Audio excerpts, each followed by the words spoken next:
Right. Malapit na mapuno si Sugar. At andyan yung posisyon niya, mataas yung hagdan namin. Tapos naghihingi kami ng hangin pero nilalakasan niya para kaming mahulog sa hagdan. Yan. Medyo madami-dami pa yung ilulod namin na mga bundle. Yan. Siguro ano na 10:51 AM.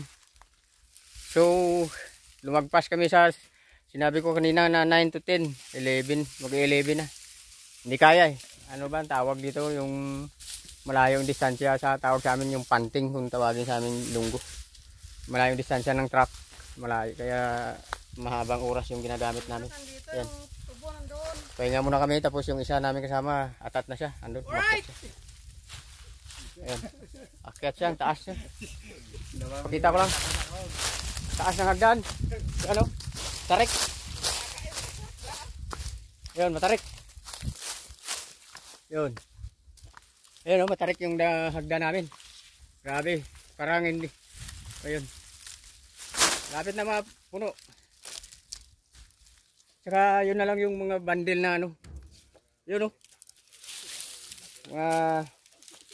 ilulod namin. Kunti na lang. Op. Yun.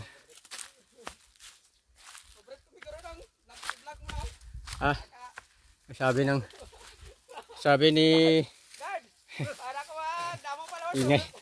ingay itong kasama. Ingay itong kasama namin na may isa good friend. Sabi niya mag-brief daw siya para wag na. Helicopter. Alright. Start na naman kami.